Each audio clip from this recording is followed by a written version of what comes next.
Guys, follow me through here. This is pretty interesting. Right here is a replica of Yoda, and over here is a replica of C-3PO. As we continue down the hallway. Do you know in the movie, was there a guy in that suit, or was it an actual robot? I don't know, I heard rumors, but like I say, I don't know. You're really quite a handsome chap, aren't you? Yeah, gorgeous. Stunning. Beautiful. Exquisite. Ravishing. Splendiferous. You talking about me or you? Me. Me, you? You, me. Who? Us.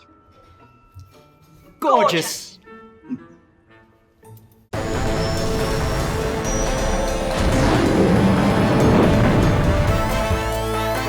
This week on the Star Wars Show, Peter sits down with comedian Nick Swardson. EA Play and the future of Star Wars video games, and much, much more. Now, from the Lucasfilm headquarters, it's the Star Wars Show. Hello, I'm Peter Townley. And I'm Andy Gutierrez. Welcome to the Star Wars Show. And we have so much to talk about this week that we simply don't have time to reference the episode number and the film it coincides with. Ewoks. We did it. Yeah, news break. Once again, it is New Comic Book Day, and that means Marvel's Han Solo #1 is sitting comfortably on store shelves. Han!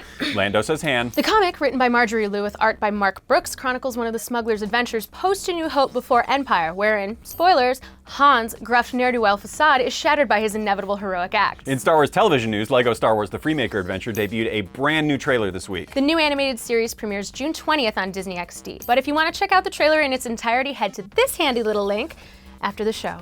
Anthony Daniels, who you saw at the top of the episode, will be appearing once again this summer at Star Wars Celebration Europe. The heart and soul of C-3PO will be performing in a one-man show, technically a two-man show, since he'll be joined by main stage host Warwick Davis to tell stories, perform skits, and answer questions from the audience. C-3PO also says Han, and he's a linguistics expert, so he ought to know. E3 is currently underway in Los Angeles, and there was a lot of Star Wars news to unpack. On Sunday, during the EA Play press conference, we were given a behind-the-scenes look at the work currently being done on the next installment of Battlefront from DICE and Motive Studios, due out in 2017. Also confirmed, elements from The Force Awakens will be included in the next Battlefront installment, and we also got a brief glimpse of the motion capture work being done for Respawn's still untitled Star Wars game. Not to mention the first ever blink and you'll miss it footage of Amy Hennig's Star Wars title from Visceral due in 2018. And that was just during EA Play. The next day, during the Sony presser, we got our first look at the upcoming VR DLC for Star Wars Battlefront X-Wing VR mission. I get really excited every time I say X-Wing VR mission. And the announcement that the demo for LEGO Star Wars The Force Awakens is available right now for PS4 and Xbox One. We got a chance to catch up with Jade Raymond, general manager of Motive Studios at EA Play, to talk more about the future of Star Wars and gaming. Check it out. Hey everybody, David Collins here. I'm in downtown Los Angeles at the first ever EA Play event. Now we're gonna go inside and get a quick peek at everything that EA has in store for their Star Wars video games. Welcome to EA Play. We have teams across the world creating a wide range of Star Wars games. We just got out of the press conference and we saw that amazing video. You've got Visceral, you've got Respawn, you've got Motive Studios, you've got EA DICE. How excited are you about this tremendous lineup of games that we have coming in the future? Oh my God, it's a dream come true. The teams are already doing some incredible stuff. Motive is working on a big new part of what the next Battlefront is going to be. And, you know, we've really been listening to what players have been asking. Amy Hennig and what she's got going on at Visceral. Now that just looks incredibly exciting. And how about Stig Asmussen and everything they have going on at Respawn? That is another just amazing world-class studio working on Star Wars. Both him and Amy Hennig are working on third-person action-adventure games. The way they're coming at it, the eras they're dealing with, it's just going to really appeal to totally different fans. Star Wars is probably the biggest franchise on the planet. That's why you can have so many different teams working in it and just, you know, making completely different games. I don't know if you're more excited and anxious to talk about everything you're working on at EA, or if I'm more excited to just try and get that information out of you. Congratulations on everything you're doing with Star Wars. What an incredible experience. I can't wait to play all the games that EA has to offer. Welcome back, everyone. Star Wars Show is really excited to welcome screenwriter, actor, comedian Nick Swardson. You may remember him from Reno 911, from his many collaborations with Happy Madison. Nick, thanks for being on the show, man. Let's not forget about Bucky Larson. Bucky Larson, 0%. born to be a star. 0% on Rotten Tomatoes. Try that, Hollywood.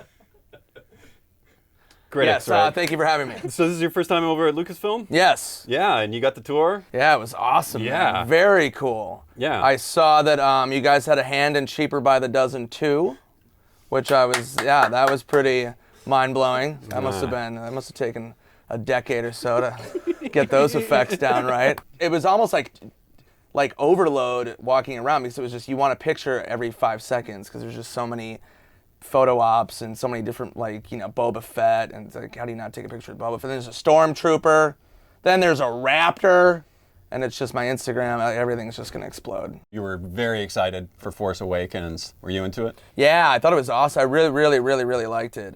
People hyped it up a lot. I didn't see it right away because I was on the road, but people were like, oh my gosh, and I was like, all right, let me give it a taste. It was weird, seeing, this new vision of it, and then having, Harrison Ford and Carrie Fisher, and just seeing, the old school peeps. Chewbacca still looks good. He kept it up, man. You've been working out. Were there any characters that you connected with when you were a kid? I always loved the creatures. I always gravitated towards, the people at the bar in Star Wars, and I always just loved those characters. Even when I was a kid, the action figures and everything, those were my favorite. The band with the hoot hoot hoolulu, hoolulu. That's exactly how that goes. I think I've got it down. Uncanny. No, I was kind of a runt, so I always liked Salacious Crumb. I used to laugh like him when I was a kid. I'd be like, I love Jedi. I mean, that was one of my favorites. I mean, Empire is my favorite, but Jedi, I was a big fan of Bib Fortuna. There we go.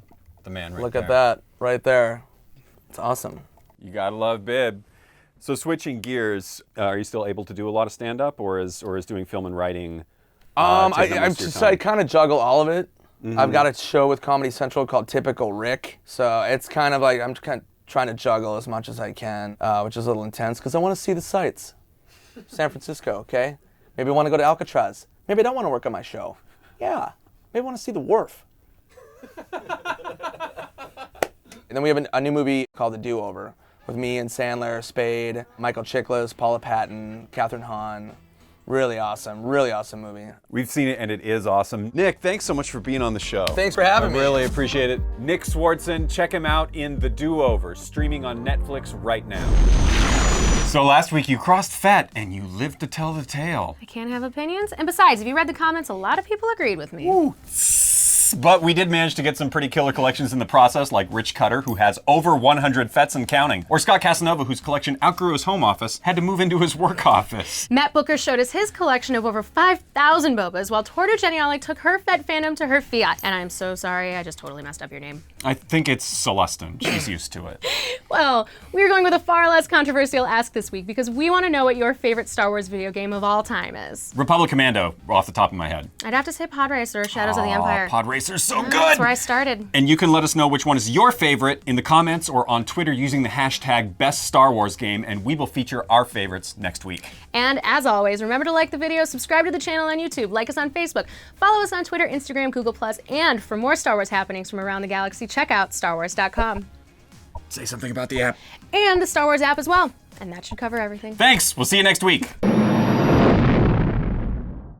The co-director of Finding Dory, Angus MacLean. Peter and Andy take a trip to a virtual Tatooine. And much, much more. Now, from the Lucasfilm headquarters, it's the Star Wars Show. Hello,